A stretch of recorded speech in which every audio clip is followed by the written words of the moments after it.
Yo guys, what's up?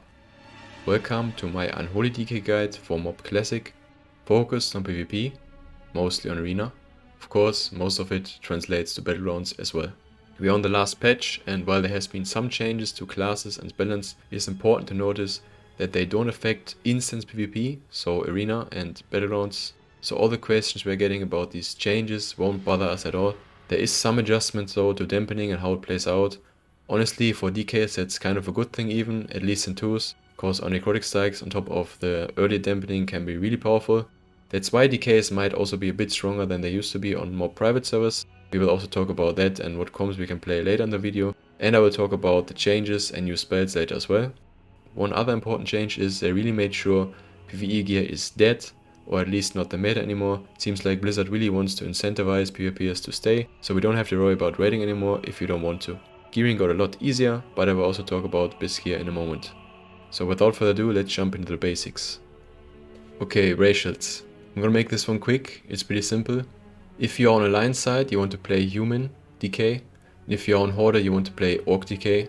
These are by far the best racials in Mob for PvP.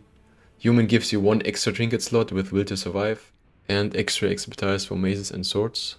And on Horde side, Orc is also the strongest, while having Blood Fury, a big unused attack power bonus, racial, hardiness, reduced stun duration, and you get a bit more pet damage, as well as extra expertise if you wield an axe. You can play another race of course, but if you want to get the most out of your DK, these are the 2 go-to races for PvP, depending on your faction. Okay, stat priority is pretty straightforward in Mob.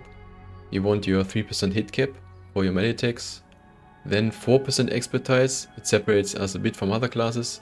You want 1% expertise more, because extra expertise gives you also the spell hit. That's another quality of life feature for DK. You don't have to worry about spell hit anymore. This info is quite hard to find, it's not written in the spellbook or something, but if you have extra expertise, it's gonna count for your spell hit cap. So make sure you reach these 2 caps, and after that it's just pretty straightforward. Strength is your best stat of course, and your secondary stats is Mastery, then Crit, then Haste. Haste lost quite a lot of value compared to Kata and Wrath also, because we're gonna discuss this in detail more later with the Gargoyle and stuff, and Haste, and how the rune regeneration works. But in general, Haste is not as valuable anymore as before. And Mastery and Crit is 2 builds you can run. I prefer the Mastery build, especially in the first season, but you can also run a Crit build. In general, Mastery is the secondary stat you want to reforge your gear into, and if you already have Mastery on this gear, you're of course going to reforge it into Crit. I think that's all you need to know about stats. In Mob you have PvP power too, but you get all of it from your gear passive. If you get a big socket gem bonus like 60 strength here, you can of course gem it. It's gonna be still useful, but it's not as strong in the last patch anymore as it was on live Mob. One last note about expertise. Of course, if you get more expertise than the cap passive and don't have to lose other stats for it, it's still of some use, same like PvP power, but I wouldn't go for a hard cap or something like a high expertise build. That's not worth in my opinion. As you can see, DKs for example have 22% parry chance. Other melees like monks and warriors also have a really high chance to parry, so that's just not worth in my opinion, because you will never reach that cap. If you want to make Reforge even easier, I can recommend this add-on, Reforge Lite. Just make sure you select PvP, add your 2 caps for expertise and hit, and enter the values here. And then in order for your stat priorities, the highest needs to be the highest, and then you can calculate it, and this add-on will reforge everything for you automatically. Okay, let's take a closer look at the gear real quick. Gearing got way simpler in Mob. It's pretty much self-explanatory if you follow the stat priority. It's just full PvP gear, strength gems, and I'm not gonna go over every single item piece in detail now, because you can look at it yourself. I'm gonna put it in the video description. Just a few things. Your meta gem is gonna be the strength and crit gem, reverberating primal diamond. And of course, if you have tailoring, then you wanna use the tailoring enchant instead of crit enchant on this one. Same for engineering. I don't know why WoW had put the old sign-up spring in here. Of course it has to be the stronger one with almost 2k strength. And yeah, the rest is, as I said, pretty much self-explanatory. You want to enchant your Fallen Crusader enchant, of course. And for these gems, you could put also full strength in them. You get I think it's for 60 strength bonus, socket bonus here. So it's not a big difference if you put 2 red gems or the mixed ones here. And some people even do the mixed gems for the PvP power socket bonus. For example, here you can put strength mastery, but yeah, the rest is pretty much self-explanatory. If you gem full strength and skip the mixed gems, you would technically have a full strength build based more on necrotics, and with mastery you have more shadow damage and dot damage. I prefer the mastery version, it's a good mix out of all of them. And as a third version you can also go crit build, because mastery and crit are kind of close, but it's something that is more for like advanced players and something for later seasons. I think wouldn't worry too much about it now and just follow this build and you're good to go. All of the stat priorities will stay the same. It doesn't matter if you have the blue gear or the full epic gear, so you can use the skyline already when you're not in full gear. And for Orc, the only difference is you want to run an axe instead of a sword or a mace, of course. And of course you want your PvP trinket instead of double trinket. And it's up to you if you want to choose trinket 1, PvP trinket 1 or PvP trinket 2. They're both pretty good. I would probably prefer the proc one because it's giving you about 1k or 1.1k strength more. It's pretty strong. Therefore you have to wait for the proc and can't pop it together with your Orc ritual. Just choose one of them, they're both pretty strong. As you can see, gearing got a lot more chill in mob and we're not forced to PvE anymore. Okay, let's move on to professions. These 6 professions are all good for mob PvP for DK, and tailoring is giving you a proc burst, engineering is giving you a controlled burst, and all the other 4 professions, blacksmithing, enchanting, jewel crafting, alchemy, doesn't really matter, they all give consistent 320 strength. We can see here if you factor in the permanent 35% strength from Unholy, as well as around 10% total strength considering uptime from Fallen Crusader, as well as the cloak enchant that you get if you're not running Tailor, you will end up at even higher average AP. I'm not really sure how much AP 180 crit equals. That is a bit tricky to estimate exact numbers like this for PvP, but it's for sure higher and most likely more than 100 even. Now, does that mean tailoring is beaten by one of the other professions in PvP? No, still not, but they move closer together.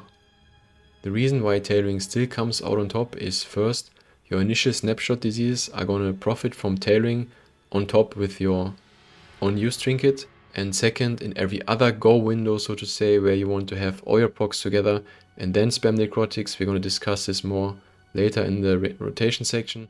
At the end of the day, burst is just key in PvP, and ideally you want to have all your procs lined up for the perfect window.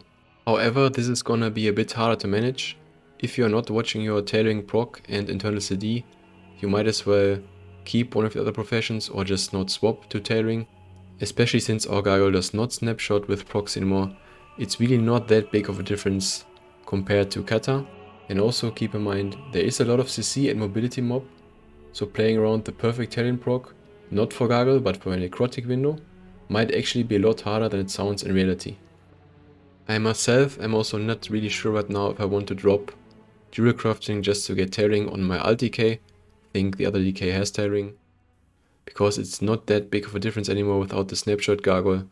Especially if you PvE a lot, you might just want to keep the consistent side profession and you'll probably be fine with it. Now, talents. As you can see, the talent tree got completely reworked in mob. It's much more clear and easier to follow. You just have these 6 tiers, and every tier consists of 3 talents you can choose from. You don't have to worry about running a wrong spec anymore, as you can change your talents inside arena, and also you see what enemies you're facing, and you can change these talents around according to the enemies you're going to face. You can change these only during the prep phase in the starting room, of course, but still. Downside is it makes the prep phase a little less chill, especially because you can change the glyphs as well in the prep room, so you constantly have to rethink what talents you're going to be repicking. It's actually quite important to get into this mindset, permanently scan what talents can I change, what glyphs can I change depending on the comp I'm going to face. Retail players will of course have less problems with it because they're already used to this talent system. Anyway, it's time to go over the talents really quick and show you the pros and cons. In the first tier, all 3 options are going to be viable options. Your usual go-to option is Rolling Blood. It's gonna also trigger Pestilence if you Blood Boil. That means whenever you Blood Boil, you can spread all your diseases onto other targets. It's really useful to have AoE pressure and especially to spread your diseases on the start. However, Plague Leech has also its use cases. You can consume your disease on a target or on an off target and then refund runes into death runes when they are depleted. It's more of a niche case sometimes, but it's also really good, for example, against priests, or if you play with a hunter and want to remove the diseases, that's one of the main use cases. Or also situationally, if you want to get more necro strikes, but removing the disease of your main target is not advised, so you would have to remove the disease of an off target. Still a good alternative in some situations. And then third option is Unholy Blight. Has a quite long cooldown to be honest, otherwise it would be better in my opinion, but it still can be used to automatically spread your diseases for 10 seconds to enemies around you. The best use case in my opinion of this is it can knock enemies out of stealth, so I mainly use this when I face stealth enemies, otherwise I'm gonna choose either Roiling Blood or Plague Leech most of the time. Moving on to the second talent tier. Sadly, our only real viable option here is Lichborn, because we cannot really lose Lichborn. It's an important C-Brag and source of self-healing. We are already squishy, we cannot afford to use Lichborn. Purgatory is more of a BG thing, it delays your death basically, puts a huge healing absorb on you and then your death is delayed. It's not really for arena, but more for RPGs maybe. And Anti-Magic Zone, as sad as it sounds, it's not really viable. Maybe some niche use against full caster cleave. The upside is you can place it now wherever you want, according to your mouse. But as I said, Lichborn in general is just too valuable to lose it. In tier 3, your main choices are either going to be Chillblains, which can be really useful. It applies your 50% slow automatically whenever you frost fever a target, so you don't have to worry about slowing as much. And if you chains, you will root your target. That's really nice for peeling. But the other really strong alternative is Asphyxiate. It will transform your Strangulate into a stun with a 30-second cooldown. And that's also really nice. As I mentioned earlier, the stun into trap combo with the hunter, and you have a go based on yourself, own cooldown, on a 30-second cooldown. That's really strong. There's advanced giving you movement speed and parrying reduction. Just cannot compete with these two. Maybe there's some giga niche case also for this, but in general you just want to choose either Chillblains or Asphyxiate, depending on what you face. Just depends, can you make use out of that low cooldown stun? For example, against Mystery Monks, I believe stuns are a bit less available, and then there's other comps or situations where Chillblains is going to be clutch for peeling, for example. So this is how you decide between these two. Tier 4 is just between Death Pact and Conversion, honestly. This talent, Death Siphon, costs a Death Rune and it doesn't have nearly enough healing and damage for that, so forget about it. Death Pact is more of a burst healing with a 2-minute cooldown. The good thing about it is it's not gonna kill your pet anymore, it just removes half HP of your pet. And it's decent healing, but keep in mind in dampening it's probably not gonna do much. And overall, Conversion is also a really solid talent. I'm gonna show you a conversion macro later where you can improve the output of it and make it heal even more. It's just more of a steady healing and need a lot of runic power for it to be effective, while Death Pact is a oh shit button, so to say, more of a burst healing. Overall I think Conversion is even stronger, but Death Pact definitely also has its use cases. These are the two options you want to choose from. Then tier 5, that's simple, it's just Blood Tap. I'm going to talk about Blood Tap more in the rotation later, but basically what Blood Tap does is it gives you death runes on demand. And these two options, Runic Corruption and Runic Empowerment, sadly cannot compete with that. So Blood Tap is a key spell of Unholy and always mandatory. And the last tier is also just mostly set in stone. Just Desecrated Ground, it's an extra C-Break, really valuable. Remorseful Winter is kinda meh, it stuns AoE but takes time to build up. It's a pretty niche use case, if even. Gothrin's Grasp, same, it can have its niche cases, but also more of an RPG talent. It's an extra grip, AoE grip, but as I said, Desecrated Ground is so strong. It's an extra trinket basically, removing all CC except roots. This is just mandatory 99% of the time. Next up are the Glyphs, and here we have a lot of variety of decent Glyphs to choose from. I'm gonna try to mention them all. First is the AMS Glyph. It makes your AMS absorb 100% magic damage. It default only does absorb 75%. Really useful glyph against casters, obviously. Second really good glyph is Dark Sim glyph, reducing the cooldown by 30 seconds. Also lasting 4 seconds longer, can be really helpful against certain classes like mages, druids. If you see these classes in one team, you might want to swap to this glyph, it can come in really handy. Then what I also personally really like is the Death and Decay glyph, because it gives you a slow AoE 50%, makes it so you don't have to press chains as much or rely on chillblains. Death Grip glyph also really nice, especially if you're playing with a Windwalker or Priest and relying on the grip combos. Then you have Icy Touch. This is probably the most important glyph and it's used most of the time, 99%. Your bread and butter. It makes you able to purge enemies with Icy Touch, and Icy Touch is also part of the rotation, so this is really one of the best glyphs we have. And other than that, you have a second AMS glyph. It's not directly AMS but regenerative magic. This reduces your cooldown of AMS basically, so whenever you have absorption left, it's just gonna reduce your cooldown by a lot. I even run this right now. You can also go like Intimidating Shell and this together if you want to go full anti-caster. So it just depends if you want to be more tanky or if you want more utility of your shell. Also a really strong glyph, added in the last patch of Mob, I believe. Shifting Presence against melees, of course, also really useful glyph situationally. When you swap your presence, you will retain 70% of your runic power. For example, against warriors, against windwalkers. Matchups in 2s where you or 3s also where you swap the presence a lot and don't want to lose all your runic power. Really helpful. Then you got Strangulate glyph on top. Just make sure that you're not actually in asphyxiate, but that you're also using Strangulate if you run this glyph. Just same like in Kata. Can be also really clutch to have an extra 2-second lockout when you catch someone on cast with Strangulate. Also a really good glyph depending on your build. And then the last glyph I want to mention is Unholy Frenzy. More situational probably for 2s if you just don't have anything like casters that you're facing and you want to take less damage. And you can use this glyph to not take any damage while using Unholy Frenzy. Also a good glyph against melees, especially in 2s I think. For the minor glyphs it's a bit more clear. There's not that many great glyphs. A lot of them are just quality of life changes or even visuals. One of the most useful glyphs in my opinion is Glyph of Death and Ray still. It will refund 20 runic power when you use it to heal an ally. Keep in mind this will not trigger blood tap, so I can even see why some people would not want to run this glyph. However, if your pets are getting blasted and you need to heal them, this glyph is really clutch to heal them a lot, so I like to use this glyph as one of the fixed minor glyphs. Then Horn of Winter, also, no not Horn of Winter, Long Winter. Makes your Horn of Winter last for 1 hour, so whenever you don't press it or mate is out of range, whatever, makes sure that everybody has got the Horn of Winter buff. Cannot really hurt to have this glyph.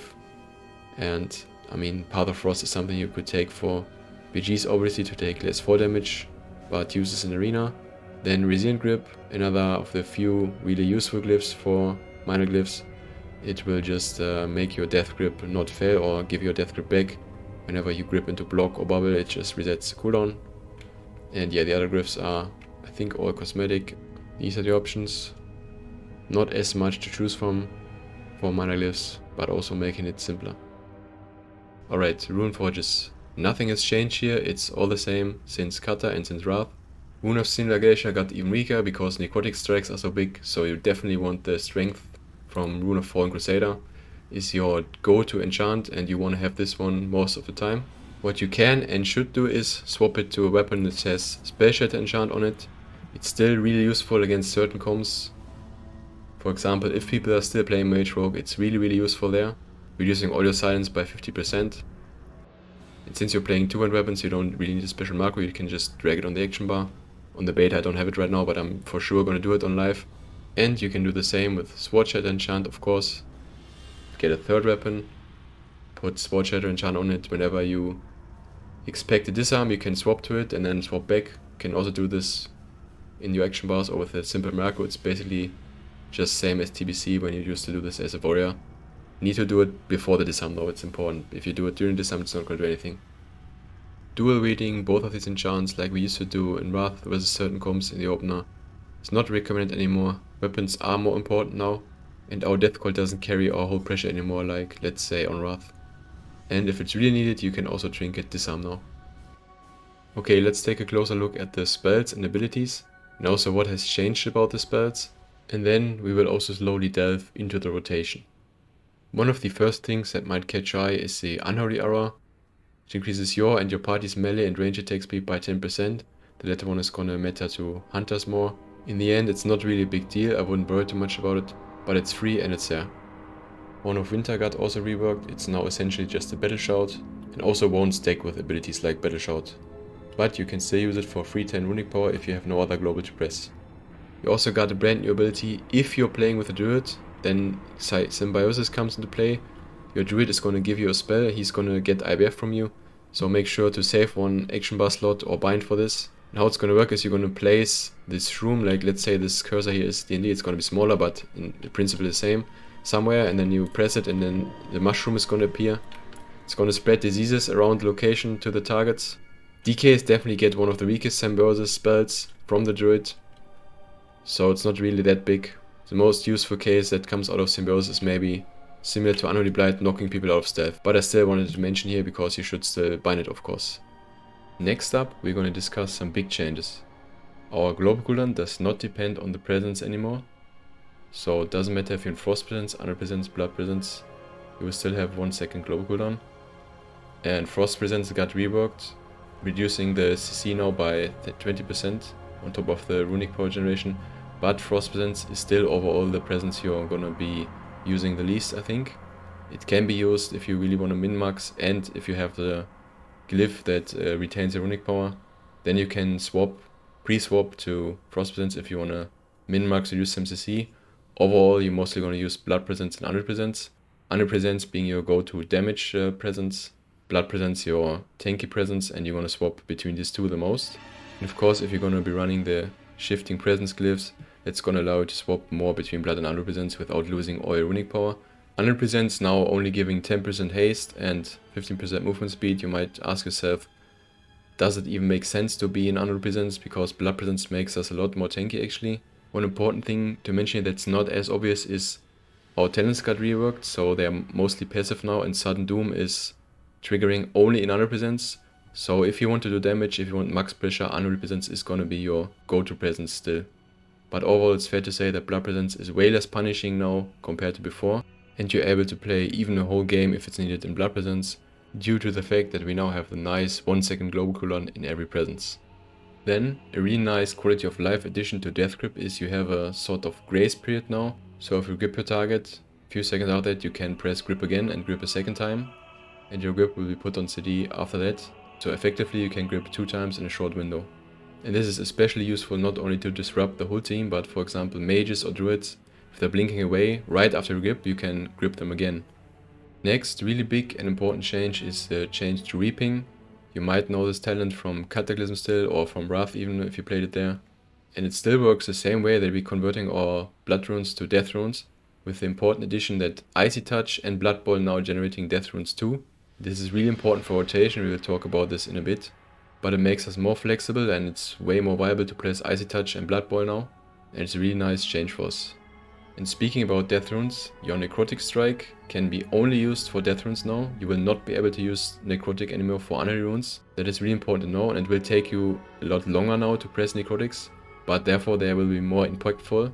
Really rewarding to press them, but you need to plan ahead, and it will take you a lot longer to build these Necrotics. Another really nice change for us is Gargoyle doesn't cost any runic power anymore, so you're way more flexible in the way you pop it, and you can insta-pop it if you want. It now does shadow damage and scales with mastery, and does not snapshot anymore but updates dynamically. This is also really important to know. So you cannot wait for the last second of your big trinket proc, for example, and use Gargoyle to snapshot it. Pop it early on your procs, or even ideally before your procs when you watch your internal CD, so you get the max benefit out of your Gargoyle. Unlike Gargoyle, your diseases will in fact still snapshot. Nothing has changed since Kata here, so make sure you get a big snapshot running out of your diseases when you have procs. For example, as always with Outbreak, or now also with just Plague Strike, while Festering Strike will further increase the duration of your snapshotted diseases. Other really nice quality of life changes that you will notice rather fast. IBF does not cost runic power anymore, so we can just press it. Strangulate is no longer on the global cooldown, that's insane actually, and it feels way better. And the cooldown also got reduced by 1 minute, so another really nice change for us. Still costs a blood rune though, we cannot have everything, right? Then On a Pale Horse is now baseline.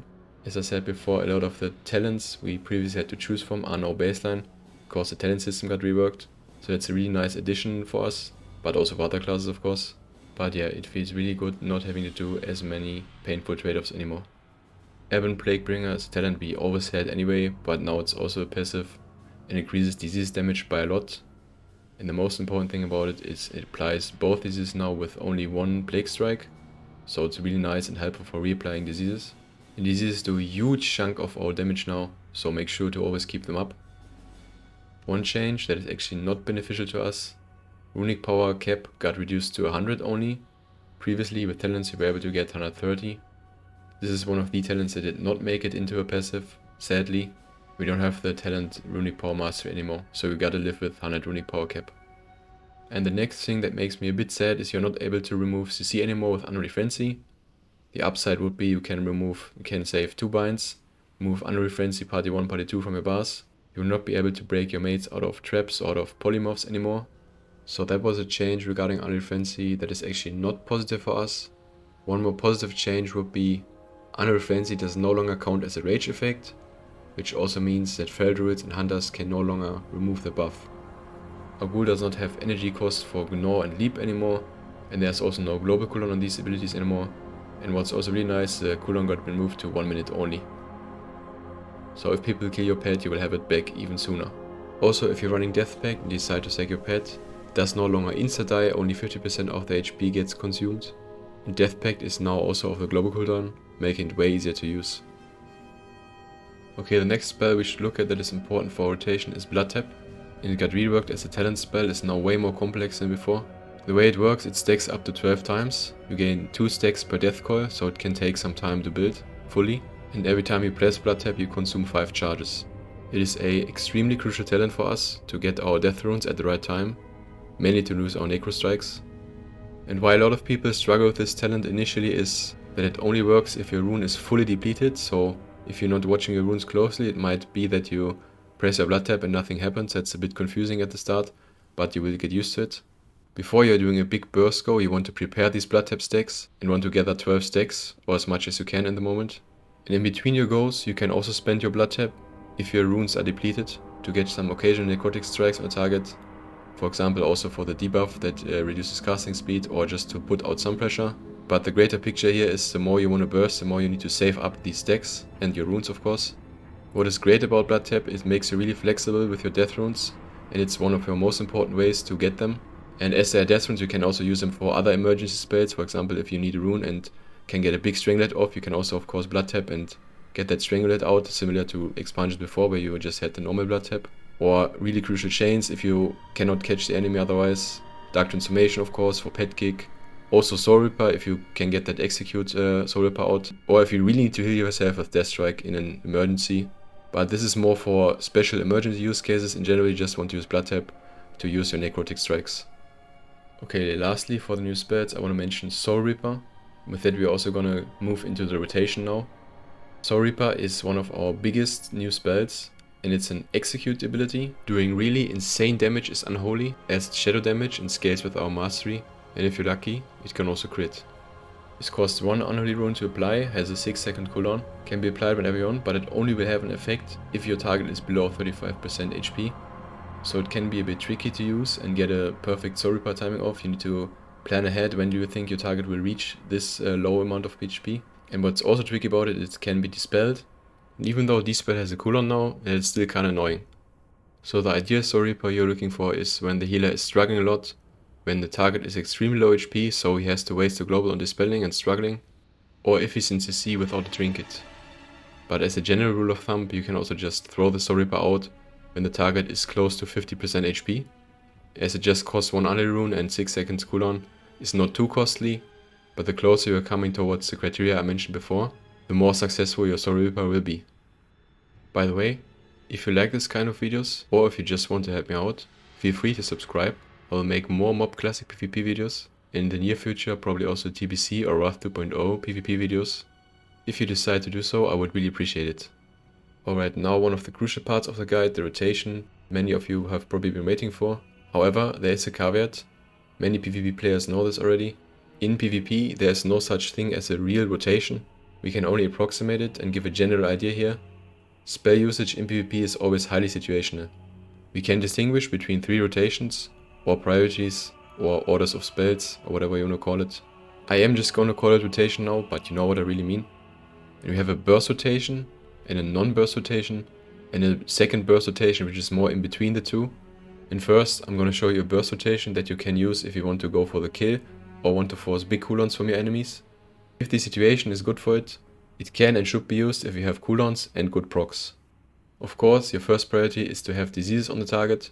You can do this with Plague Strike or Outbreak, although Outbreak is also often good to save and be more flexible with your diseases and to be able to snapshot these diseases even from range. If you already have disease on your target, of course, then you can skip this step. Then next, 2 times Festering Strike gets you 4 Death Runes running and 2 globals. Into Scorch Strike using your last remaining Unholy rune. Into Empower Rune Weapon. And then here comes a big blast. Soul Reaper if the enemy is approaching 50% HP. Or if you think you will get him to 35%. Just depends on situation if you want to use 2 Unholy runes for Scorch Strike or 1 Soul Reaper Unholy rune. And around that time you will also want to cover your Soul Reaper with the Necrotic Strikes so the target can't get healed up and to make sure the target stays low HP. And it's gonna be, of course, 4 Necrotic Strikes at least from your 4 Death Runes you get before. And depending on your Blood Tap stacks, which you ideally have farmed before, also up to 6 Necrotic Strikes. And also Death Coil to follow up these Necrotics with some damage. But you can also use them in between these other spells. It depends a bit on your runic power situation. Getting out these Necrotics is more important than spending your Death Coils at all costs to not overcap runic power. That's not like Wrath anymore or Kata. I mean, of course, it would be also ideal to not overcap on runic power too much, because Death Coils also give blood tap steps, as you remember, but it's often not realistic. I would just say decide based on your situation and runic power how you want to handle this. And that's also why I put them together here, because everything is so situational. One good example would also be you're out of range, cannot hit any strike, so of course you're going to Death Coil in between. If you have enough Necrotics on the target, your enemy healer is in long CC, or if the enemy team simply doesn't have that much healing, then you will also use your Death Coil, Soul Reaper and Scorch Strike more, maybe even on a Death Rune. However, if you are uncertain how much your enemy can heal at that moment, you probably can never go wrong with Soul Reaper into Necrotic Strikes. If the following abilities are up and ready and the situation calls for it, you want to use them ASAP and can think of them as the highest priority even before the other globals. For example, if you have built these stacks on your ghoul with your Death Coils, you can use 1 Unholy rune or 1 Death rune for Dark Transformation. Would be optimal to consume an Unholy rune for this, of course. But I think the transformed ghoul has just so much damage and impact that you might even want to sacrifice a Death rune for it. And I think it's self-explanatory that these other abilities like Gargoyle, Asphyxiate, Strangulate are only the highest priority if you can actually do something with it. And then you just weave them in the rotation accordingly. To get the Horn of Winter buff should always be your first priority, of course, if you don't have it, before you press any spells in this rotation. But with the long duration with the Glyph now, you should always have it up anyway. And then you can still press Horn of Winter as a last priority in this list. If you have nothing else to press or if you're out of range, you can get 10 runic power with it. It's often overlooked.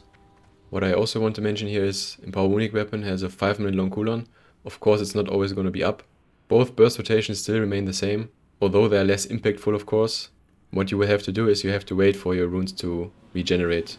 It's also up to you to decide when you want to utilize Empower Runic Weapon. A lot of the times you want to use it when you can land a stun and the enemy doesn't have Trinket, for maximum efficiency burst during that window, or a maximum output burst, which can potentially be game winning.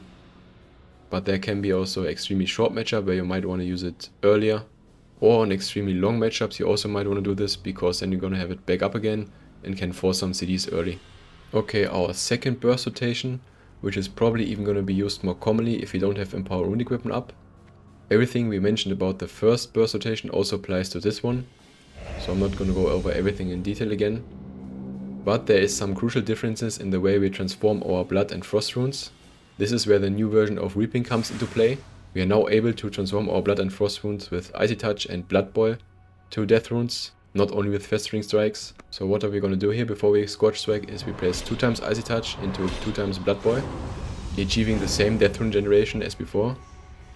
And it is a bit slower than the previous version, making it more of a hybrid between real burst and farming our resources, because you have to press 4 globals instead of just 2 to get our Death runes running. So in terms of quick burst and death rune generation, that's a slight disadvantage compared to Festering Strike. Also because there's globals in between them, the runes are not synced up perfectly compared to Festering, but it also brings some obvious upsides. For example, with your Icy Touch glyph, you're also permanently purging your target, which can bring some massive value. And Blood Boil with Rolling Blood also spreads diseases on the whole enemy team, so it can bring some AoE pressure on the table. On top of that, this rotation also allows us to farm our death runes outside of melee range. And enemies are also not going to be able to parry, dodge or disarm your Icy Touch and Blood Boil, making this a very viable alternative rotation and probably even the most common one you want to use. You want to use the first burst rotation with Festering Strike when you want these extra seconds on your big snapshot diseases, or you want to save some extra seconds on building your death runes really fast. And it's also more damage in one global, but of course you also have to be in melee range for that. Okay, that brings us to our last rotation, the normal rotation when you're not bursting. There is even more flexibility here in the way you use spells, and the order is not as strict, because in this rotation, which is even less of a rotation than the others, you just assume that there is no urgency to put out pressure, which in reality is also not going to be the case very often.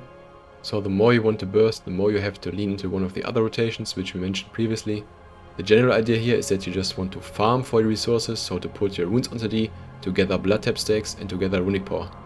And as I said, you are more flexible in the way you want to do this. What you should also keep in mind still is keeping your diseases up, just because they do so much overall damage. So the first thing you want to do is probably still Plague Strike to get your diseases up, if you don't have them on the target that is. Can also use Outbreak, but it's more recommended to save it for a burst window where you have a big snapshot and can save that Unholy rune for that window. As always here, it just depends how soon your burst window is gonna come up, so you need to plan a bit into the future. For rotation 2 and 3, that means that you might want to keep using your Icy Touch and Blood Boil to generate your death runes and runic power, without actually using your necros yet, because you're waiting for your big procs to come up, for internal CDs for example.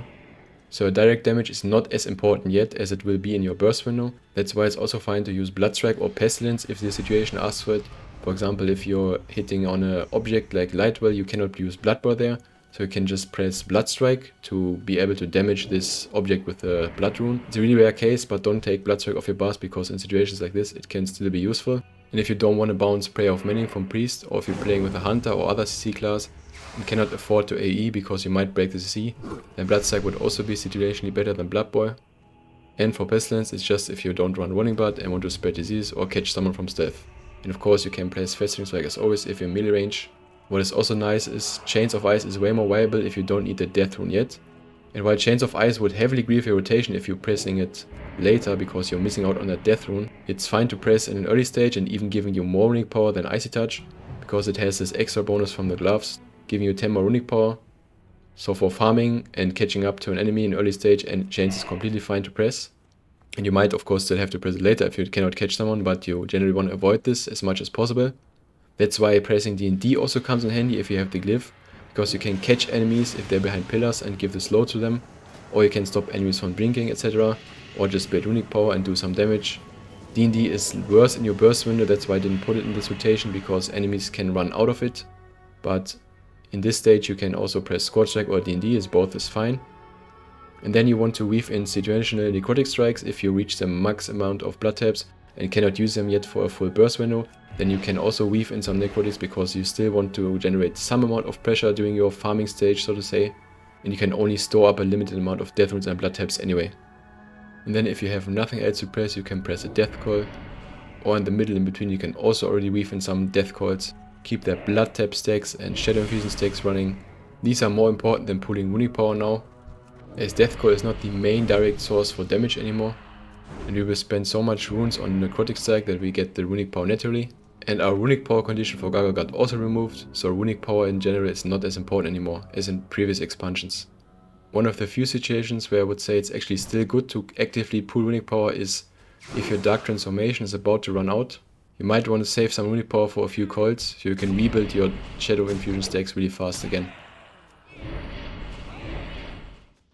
Okay, lastly for this section I want to demonstrate the Necrotic Window again, because it's really important. And here we are assuming a laboratory setting where we can get the maximum amount of Necrotic Strikes in a row possible. In reality this is not often the case, but it just shows you what is possible and how you can manage your runes. This just shows you how much Necrotics you can get off in theory. And what we're also going to do here is we're going to do a trick with Plague Leech. If you're running Plague Leech, you can get even more Necrotics off by getting 2 extra death runes. They took down the beta servers already, so I'm on my scuffed live char here right now. And how it's gonna work is gonna remove disease over target to get 2 extra death runes on top of your normal Necrotic Window. And for this purpose, of course, we prepared our blood type stacks and our death runes as usual. And ideally you want to consume the disease on an off target, not on your main target, because if your main target has really big snapshot diseases, it's not ideal to remove them because they do a lot of damage. Because you don't got rolling blood when you're running Plague Leech, you can spread the disease with either Pestilence or just as usual Plague Strike on the off target, or you could focus outbreak them, for example. This is what I'm gonna do here for this purpose, just in case you're wondering how I'm gonna get the diseases on there. And if you're ready with all your blood type stacks and death runes, then you're gonna start with Plague Strike into Scorch Strike to get your Unholy runes running and to apply the disease and initial pressure. Then you would press 6 times the macro, as you can see here. You press Necrotic Strike macro 6 times in a row to apply 6 stacks. And then if this is done, you can Plague Leech on your off target ideally, get 2 more death runes and 2 times Necro Strike again. As you can see here, we get a really big, gigantic Necrotic Strike check on target, and if you sorry reaper that one, it's gonna die for sure. And you will have even another Festering Strike into a power rune weapon if needed. And then you have blood type stacks again, so you can get even more necrotic off. This is like the ideal case in a necrotic go. And one point that I also didn't mention yet that is rather obvious about Icy Touch: if your enemy has a really big buff like Bob for example, or Alter Time for Mage, then for all these rotations, doesn't matter which one, Icy Touch is going to move up on the first priority. You want to immediately try to purge that debuff, because on Bob, on Alter Time, nothing you're going to do matters. And I think that closes out our rotation and the most important spells you can use. And before we move on onto macros, there is one more spell that I want to mention here that is a key spell in PvP. Not part of a rotation, but a situational high impact spell is Dark Sim. And it still remained the same since Kata. Costs you 20 runic power, 1 minute cooldown, and if you press it before the enemy gets a cast off, you can steal the spell. You mainly want to use this against casters and classes with high impact spells like mages and druids, but it's also extremely useful to steal bubble from Palas for example, because you will roughly know when he's about to press that bubble and you can steal it with ease. What now changed in Mob is our new glyph that you can use in certain matchups where it brings you high value, gives you more flexibility and makes the spell even more useful. And on a high level of gameplay in Arena against tryhards, you will find yourself confronted with the problem that enemies have Weakauras screaming at them if you Dark Sim them, so it will be way harder for you to get some copies. However, especially with the glyph, you will have Dark Sim ready so often that it's highly disruptive, and if they have to cancel their cast, it's just an extra interrupt for you. So instead of getting frustrated with the Weakauras, just see it that way. And now in the macro section I also want to talk about Dark Sim macros. There's not a lot of Arena 1-3 macros that you absolutely have to have as a DK, while they are always useful of course. The ones without a global cooldown are the ones that are most crucial and also where you will find your biggest improvement in reaction time and impact. And Dark Sim is definitely the top one here, because it just gives you the flexibility to react way faster to copy a spell. And trust me on this, if you get used to it, you will find yourself copying way more important spells with Dark Sim. If you stole a spell that is rather useless, I would also make / cancel our Dark Sim so you can ditch that spell and keep your cooldown running. And in case you stole spells like Ice Block and Bubble, you might also want to cancel aura for that, so you can break out of them when needed. Of course, there are other off-global spells where Arena 1-3 macros are beneficial. You can probably get away with just focus macros if you're playing 2v2 mostly and not 3v3. And then there's Pet Kick. When you really want to min-max in tryhard, you can also do Arena 1-3 Pet Kick. If you have the binds for it, you can do it. I don't even have it, it's just way too min-max for me. But in any case, what you should at least have for advanced Arena gameplay is focus macros for all your important spells. I think it's pretty self-explanatory. I'm not going to go over every one of them in detail. I'm going to put them in the description in the paste bin. So if you have any questions about them, feel free to ask me in the comments. But yeah, examples would not only be Gnaw and Pet Kick, but also your Death Grip of course, your Chains of Ice, your Strangulate, and so on and so on. So that brings us to our other macros, which are more about special DK abilities and the way you can utilize them. We're going to start with our pet macros here, and next to your focus or arena macros for your normal abilities, you can also make your life easier by macroing a few abilities together, for example Raise Dead and Dark Transformation. Next macros here are the pet healing macros. Definitely don't sleep on healing your pet because they have a lot of impact in Mob. You can just make a macro with Death Call on your ghoul. And for Gargoyle it's a bit more tricky, you need to do /target Airborne Gargoyle and then target last target because it doesn't count as a real pet. But with this macros you can manage to heal your Gargoyle also. Very useful because a lot of people tunnel down your Gargoyle. And by the way, you can also do a similar thing with Death Call on your party members if you have the Glyph of Coil party. But this is certainly more niche because you will rarely find yourself in a position where you use this glyph, just because the other glyphs are so impactful and strong. Your macro for Gargoyle includes clear target and target last target, as well as pet follow, pet attack.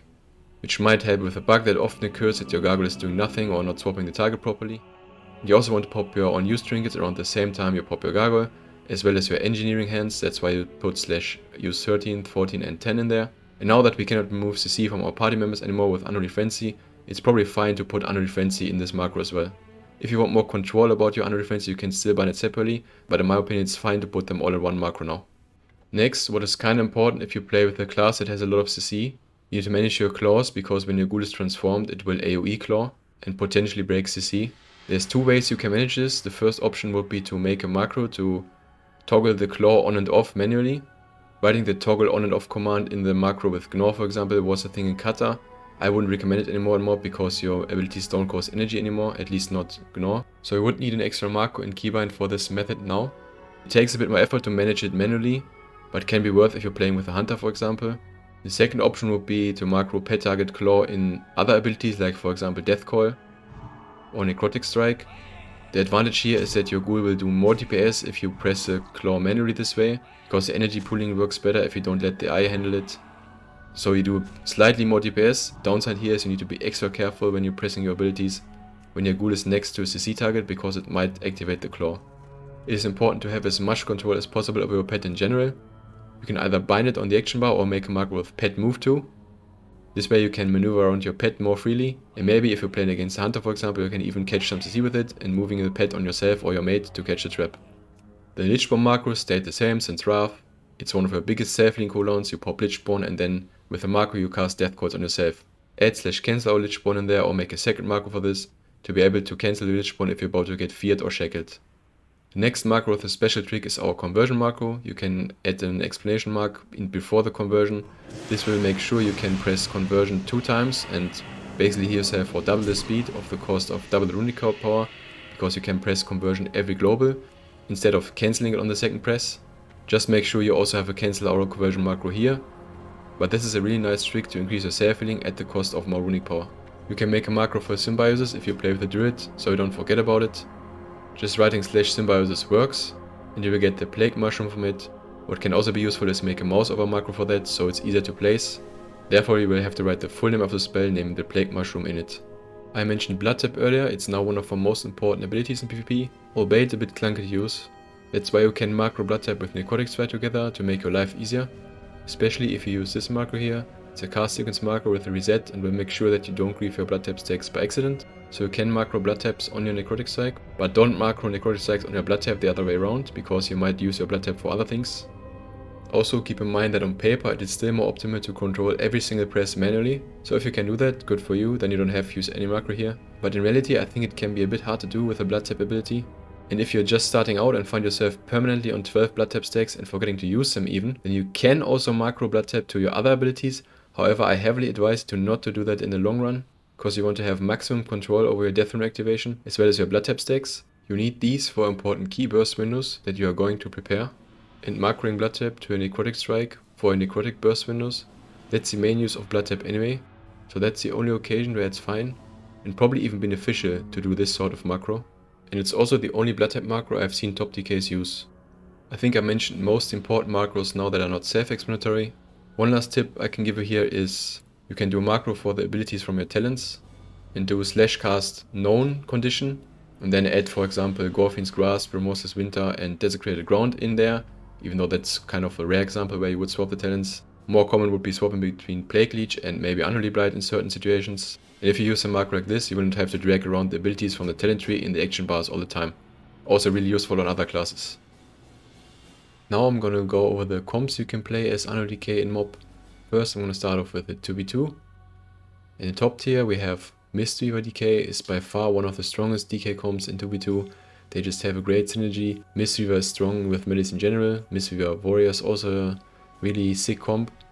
And below that we have Resto Druid DK also having nice synergy. You can give the Druid IBF on Symbiosis. But in general I think it struggles a bit more than Mistweaver DK, because it can go in high dampening. And I think from what I've seen, Mistweaver just enhances DK even more. Also, if the Mistweaver knows what he's doing, he can almost never go with Mana Tea. Then you got the double grip leg sweep combo. It's pretty sick. Really good comps, and you can push high rating with them for sure. And in general, healer DK is pretty good. Please don't be too iffy on this tier list. It's just more of a general overview what you can play, and I can guarantee you that healer DK is good, especially with the new dampening changes that have been done now in Mob Classic. And red DK is also pretty good in the right hands from what I've seen.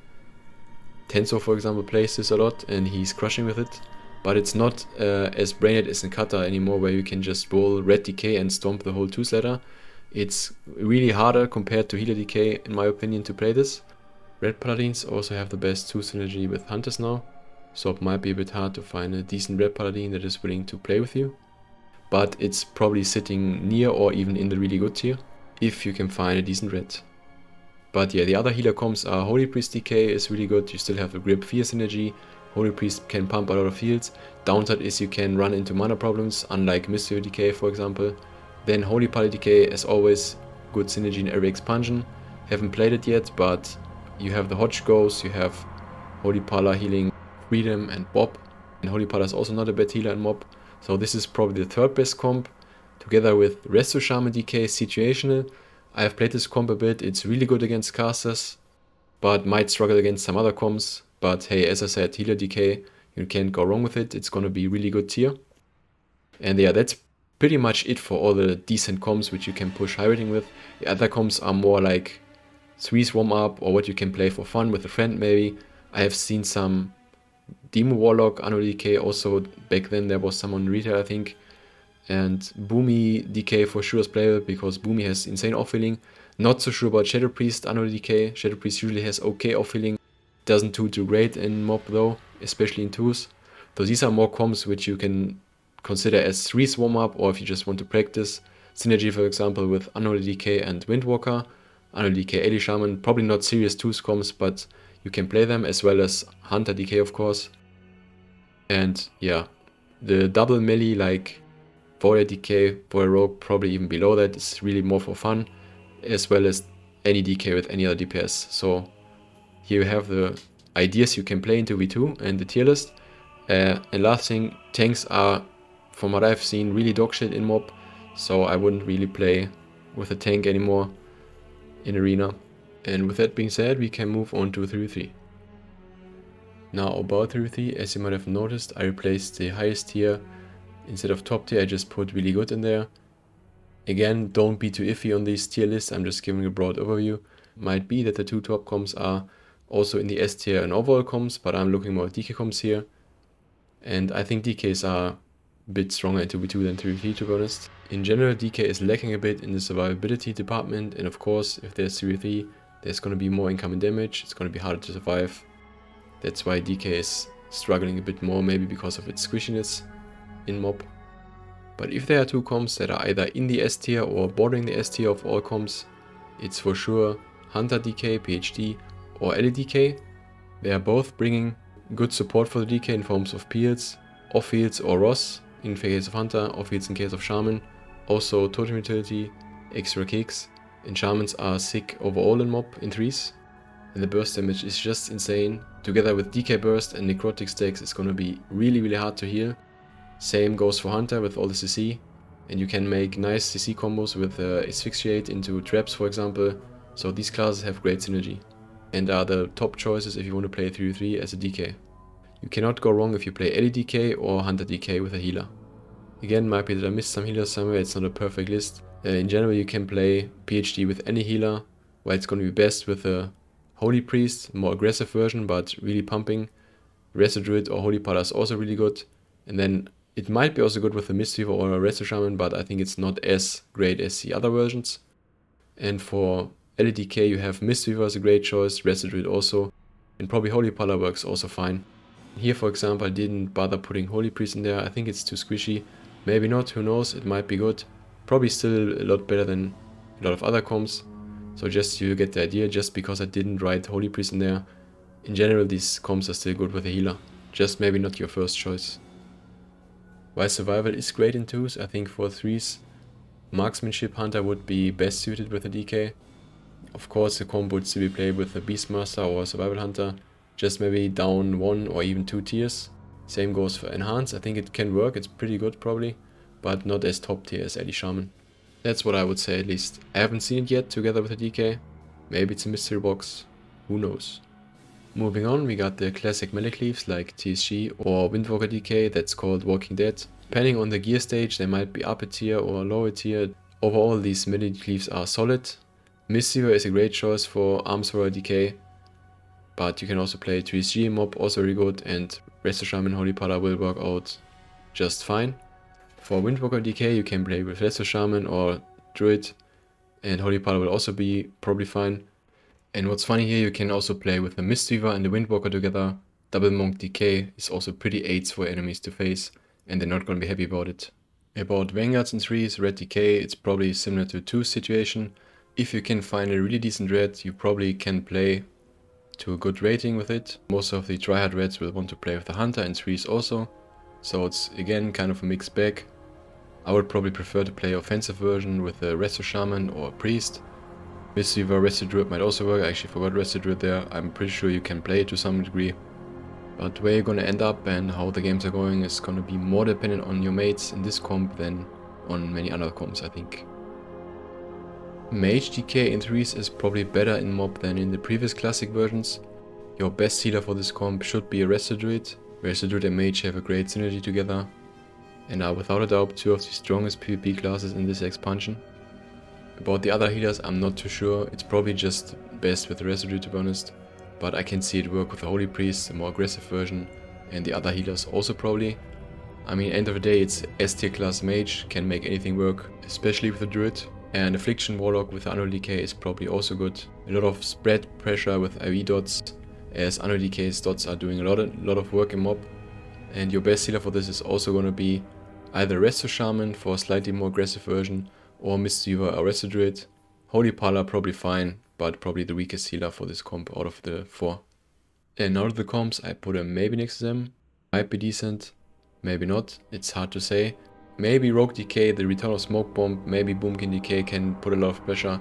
Shadow Priest DK used to be also quite good. But the biggest problem with these 3 comps is why on earth would a Rogue not play RMD, Boomkin not play LSD, Shadow Priest not play God comp instead of playing with a DK. That's gonna be a big hindrance, and I also believe these comps are not performing too hot. So I put them in the last tier of actual comps, which might be good, but maybe not. At the end of the day, I believe any DK DPS healer combination should be at least somewhat playable.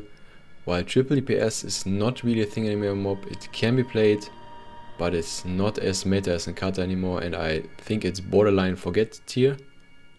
You could probably play it with the red or something like that, Boomy maybe. Maybe it's decent, who knows. And again, tanks are not a thing in mob. I don't think they are performing too great. They do no damage from what I've seen, so forget about tanks. And lastly, a really demonic suggestion. I have not played yet, but I've seen it being played on the beta with some success. With the powerful Necrotic Strike in mob and the damaging changes, it could really be a thing in mob. Double healer DK. However, your enemies are not going to be happy if you face them with this comp. You're going to farm the Whispers on top of the rating. If it's S tier, A tier, I'm not sure, but I think it's pretty decent. If you want to be a demon, you can also play double healer DK. But you did not hear this from me. Then at last, I briefly want to go over PvP add-ons. Although this is just a DK guide, not a general PvP guide, so I will be really quick here. And I will only mention the ones that are really crucial to me. These are S-Arena, Gladys or Gladdy, something for arena frames. LoseControl to see your CC easier. Advanced interface options so you can zoom out your camera more and adjust some nameplate settings to have colored nameplates. OmniCDs to see your mate cooldowns. BigDebuffs to see what's going on with cooldowns around you. And normally I would also recommend MagicRunes, but a lot of this can be done with Weakauras now, or even with Move Anything, you can move your runes. Or Leatrix Plus also lets you move your buffs and so on. And Weakauras of course is one of the most OP add-ons for PvP, and there's a lot of Weakauras. I'm also going to try to put mine in the paste bin. Then there is one of the most useful Weakauras you can see here. It's a DK Hut, which shows you the Blood Tap stacks and the Ghoul stacks of Shadow Infusion. However, this is not my Weakaura, I didn't make this one, and you can get this from Tenso on his Discord if you are a Twitch sub. I will also put the link in the description there. So if you want this Weakaura, you need to subscribe to him on Twitch, and then link your Twitch and Discord so you can grab it. I will put most of the other useful Weakauras I can in there that are public. Most of them give you just quality of life and more overview about cooldowns, enemy cooldowns and so on. And the last add-on I want to mention is Bindpad, especially because we have the Arena 1 to 3 Dark Sim macros and Death Grip macros. Without this add-on you probably couldn't even do a lot of the Arena 1-3 macros, or the macros in general, because in Mob Classic there's quite a lot of abilities we have to press and drag into our action bars.